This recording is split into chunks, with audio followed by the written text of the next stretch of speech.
चलो, fringe shift because of placing a thin transparent sheet in the path of interfering wave in the double slit experiment.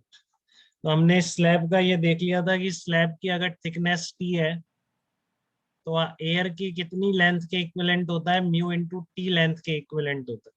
ठीक है, तो अब देखो आपने क्या करा कि जो आपका सिंपल वाईडीएसई था बिल्कुल अभी वैसा ही है, लेकिन आपने यहाँ पर एक थिन स्लैब रख दी है। अभी स्लैब बहुत थिन है तो इसमें जो डिस्टेंस ट्रेवल्ड है, ठीक है ना, चाहे से आप इसे इस तरीके से ऊपर रखो, नीचे रखो, थोड़ा कहीं भी रखो, थिकनेस काफी कम होने की वजह से हम ये मानेंगे कि स्लैब के अंदर जो पाथ ट्रेवर्स्ड है रे का वो किसके बराबर है, टी के बराबर। ठीक है, और इस ग्लास स्लैब का रिफ्रैक्टिव इंडेक्स कितना है, म्यू। ठीक है, ग्लास स्लैब का रिफ्रैक्टिव इंडेक्स कितना है, म्यू। क्लियर है आपको इतनी बात? सर, एक ग्लास स्लैब लाइट के रे के परपेंडिकुलर रखा है ना? नहीं, कैसे भी रखो आप, परपेंडिकुलर कहाँ दिख रहा है, कुछ ऐसा दिख रहा है परपेंडिकुलर नहीं। ठीक है बेटा, बट कैसा भी रखा हो, आपको क्या मानना है कितनी डिस्टेंस ट्रेवल करेगा, इसमें वही कह रहा हूँ मैं एग्जैक्टली वो आप पूछ रहे हैं उससे कि इसमें डिस्टेंस ट्रेवल कितनी माननी है, इसकी थिकनेस के बराबर मान। ठीक है, इसमें डिस्टेंस ट्रेवल कितनी माननी है आपको, थिकनेस टी के बराबर मान। टी बहुत स्मॉल है, माइक्रोमीटर्स में भी हो सकती है, 10 नैनोमीटर्स में भी हो सकती है, मिलीमीटर में भी हो सकती है, इतनी कम थिकनेस है इस स्लैब। ठीक है, तो पार्ट डिफरेंस किसी पी पॉइंट पर आपको निकालना है, तो आप कैसे लिखेंगे, पहले तो आप डायरेक्टली लिख देते थे S2P माइनस S1P। ठीक है ना, पहले तो ये तरीका रहता था आपका S2P माइनस S1P। ठीक है, तो अब आपको लेकिन ऐसे नहीं करना है जब स्लैब आ जाएगी, क्योंकि अब मीडियम चेंज हो गया ना, कुछ पार्ट ऑफ द रे का मीडियम चेंज हो गया है, तो ऐसा सिचुएशन जब भी आएगी आपके सामने, आप क्या करेंगे, जैसे ये पूरी लेंथ एयर में है तो इसको आप एज इट इज लिख दो अभी S2P। शुरू में सीखने का तरीका है जिससे आप गलतियां ना करें। ये आपकी ये पूरी लेंथ एयर में है तो इसको आप एग्जैक्टली S2P लिख दो माइनस, बट ये वाली लेंथ पूरी एयर में नहीं, तो मैंने इसके ऊपर क्या लगा दिया, अभी स्टार लगा दिया, इसलिए मैंने इसके ऊपर क्या लगा दिया, स्टार लगा दिया। तो ये पूरी लेंथ जो एयर में थी वो हो गई आपकी S2P माइनस, इस S1P के ऊपर मैंने क्या लगा दिया, स्टार लगा दिया।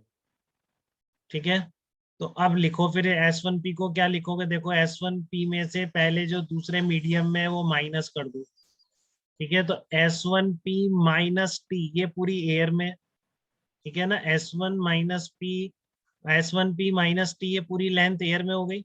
बताओ धर्मांश, एयर में दिख रही है आपको S1P minus T? Yes sir.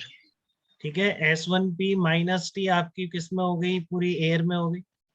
ठीक है, और प्लस अब आप इसमें क्या ऐड करेंगे, जो आपने टी थिकनेस यहाँ से हटाई है स्लैब की, ठीक है ना, टी थिकनेस जो आपने स्लैब की हटाई है वो कितनी होगी एयर में अगर निकाली जाती, तो वो लेंथ आप यहाँ पे कर देंगे।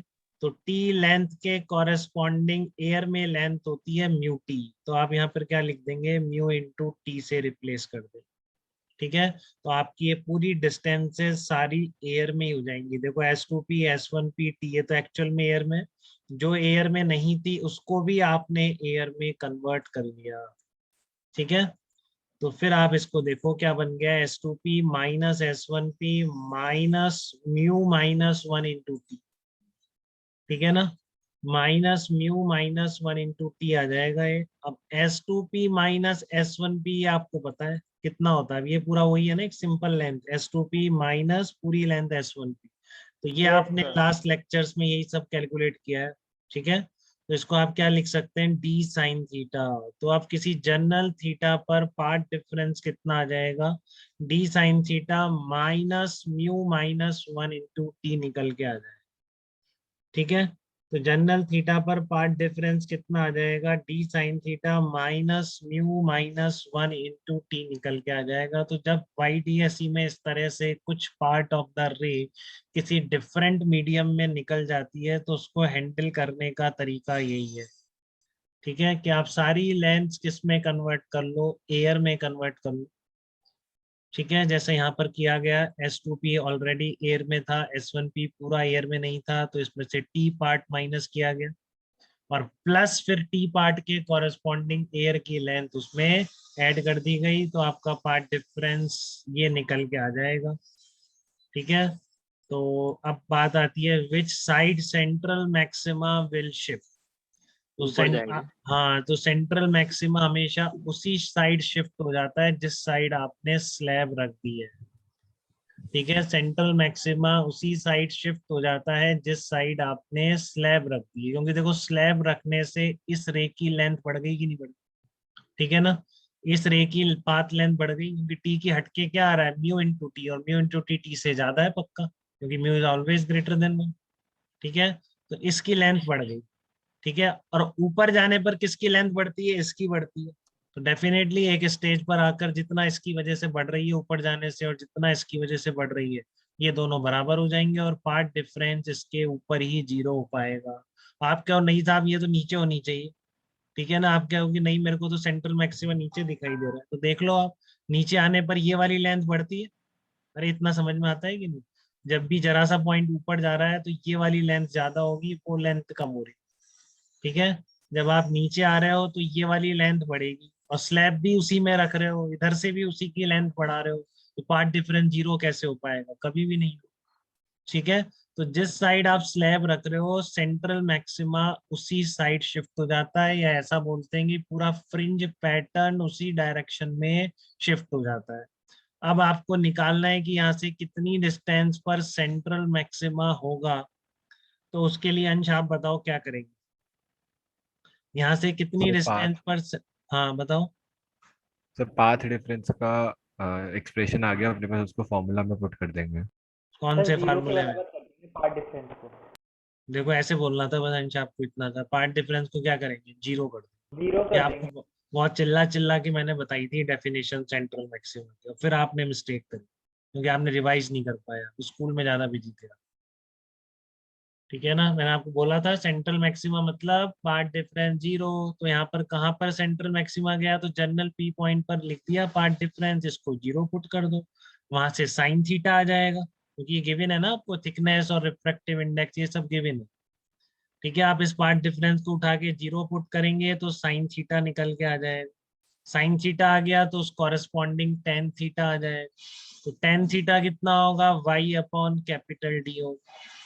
ठीक है, टेन थीटा कितना होगा, वाई अपॉन कैपिटल डी, तो वहां से वाई निकल आएगा, तो आपका सेंट्रल मैक्सिमा कितनी दूर शिफ्ट हुआ स्लैब रखने से आप ये भी निकाल सकते हैं, किसी जनरल पॉइंट पर पार्ट डिफरेंस भी निकाल सकते हैं। तो किस साइड शिफ्ट होगा सेंट्रल मैक्सिमा, जिस साइड आपने स्लैब रख दिया, तो central maxima will shift to the side in which sheet is placed. ठीक है, फिर आपसे पूछा जाता है शिफ्ट इन फ्रिंज पैटर्न कितनी है, तो शिफ्ट इन फ्रिंज पैटर्न पूछो या सेंट्रल मैक्सिमा का डिस्प्लेसमेंट पूछो from the O point, same चीज है। ठीक है, इसमें कंफ्यूज मत करना, चाहे तो ये पूछ सकता है सेंट्रल मैक्सिमा कितनी दूर है, तो जितनी दूर सेंट्रल मैक्सिमा गया वही क्या कहला रहा है, शिफ्ट इन फ्रिंज पैटर्न कहला रहा है, equal to shift in central maxima position. और बहुत ही क्रूशियल पॉइंट यहाँ पर एक साथ लिख दिए गए हैं जो आपसे बार बार पूछे जाते हैं। ठीक है, अगर आपका ध्यान यहीं पर है तो आप हमेशा के लिए समझ जाएंगे इनको। पोजीशन ऑफ सेंट्रल मैक्सिमा मतलब path difference is equal to 0, तो देखो ये आ गया 0, अब मैंने डायरेक्टली लिख दिया, बट आप थोड़ा ध्यान से साइन थीटा की वैल्यू निकालें, स्मॉल हो तो ही y by capital D put करें। ठीक है ना, यहाँ पर अज्यूमिंग कि स्मॉल है। ठीक है, तो वेरिएबल्स में जब भी गिवन है मेंस वाला कभी नहीं बताएगा आपको कि थीटा स्मॉल है, और डायरेक्टली कर देगा जैसे यहाँ किया गया है। ठीक है, और अगर वैल्यू दे रखी है तब तो आप देख ही लेंगे, नहीं दे रखी है तो आप वेरिएबल्स में 99% केस में थीटा वो मीन्स जेई मेन में स्मॉल ही ले रहा होगा। ठीक है, तो साइन थीटा को वाई बाई कैपिटल डी, तो वाई नॉट कितना आ गया, mu minus 1 into T, into A T है बेटा यहाँ पर, है ना, तो दिख नहीं रहा है, कट गया है इमेज लेने। तो आप थोड़ा ध्यान से अपने नोट्स में थोड़ा ढंग से लिखें, कहीं आप टी छोड़ दें यहाँ पे और आगे भी छोड़ दें। ठीक है, तो ये यहाँ पे तो दिख रहा है बट यहाँ पे मिसिंग था, तो वाई नॉट कितना आ गया, mu minus 1 into T into capital D upon small D, ये आपका कोऑर्डिनेट है। ठीक है, स्क्रीन पर किसका, सेंट्रल मैक्सिमा ओरिजिनल पोजीशन ओ से कितनी डिस्टेंस पर लाई करेगा। ठीक है ना, ओरिजिनल पोजीशन से कितनी डिस्टेंस पर लाई करेगा, ये वो है आपका mu minus 1 into T into capital D upon small D. अरे तुम्हारे स्कूल वाले है ना, वो दिनेश विनेश करके बुक आती है ना, इनसे पेपर बनाते हैं। दिनेश करके आती है सबसे गंदी बुक, ठीक है ना। हाँ 100 सर, गलतियां, 100, केमिस्ट्री का इसी से बना था। हाँ 100 गलतियां होती हैं इसमें। और ये बहुत ही, जिसको बिल्कुल नहीं जाना होता है ना जेई में, वो इसकी प्रैक्टिस करता है। जैसे अरियन भी कर रहा था, मुझे ऐसा लग रहा है। ठीक है, इस तरह क्या की प्रैक्टिस करते हैं जिनको बिल्कुल। एक तो नो सर, नीट, हाँ नहीं नहीं, तो आपकी नहीं कह रहा मैं, एक और अरियन था उसको। ठीक है, ये नीट है, नीट नीट वाले बच्चे पढ़ते हैं, तो ये बिल्कुल नहीं पढ़नी है बेटा, ये कुछ नहीं है जेई के लिए, ठीक है ना। तो ये बिल्कुल नहीं करनी है। नीट वाले बच्चों के क्या, याद करे हुए चीजें सारी आ जाती है, तो वो याद करते रहते हैं इससे। बट आप इस दलदल में मत फंसिएगा, बोर्ड के ऑब्जेक्टिव प्रैक्टिस के नाम पे ऐसी कोई बुक करने से नुकसान नहीं होगा, फायदा नहीं, ठीक है ना। इनको कुछ नहीं पता क्या साइंस है क्या नहीं है, सब लिखे पड़े हैं ऐसे। चलो, तो ये बातें आपको समझ में आ गई वेव ऑप्टिक्स के बारे में, ठीक है। कि जैसे स्लैब रखेंगे उधर ही शिफ्ट होगा। आपसे पूछा जाए कितना फ्रिंज पैटर्न शिफ्ट हुआ, तो उसी डायरेक्शन में शिफ्ट हो जाएगा, ठीक है ना। जिस डायरेक्शन में आपका सेंट्रल मैक्सिमा जितना शिफ्ट हुआ, वही क्या कहलाएगा, shift in fringe pattern. Position of central maxima का आइडिया आपको दे दिया गया है, ठीक है। तो यहाँ तक किसी को, हाँ बताओ। अब मैं क्या बोलूँ बेटा, इस बुक का नाम मत लेना हार्दिक आप बिल्कुल भी कभी अपनी जिंदगी में। प्रदीप और भी खतरनाक है, इनसे मतलब जेई से दूरी बन सकती है, टाइम खराब हो सकता है और कुछ अचीव नहीं होता है, ठीक है ना।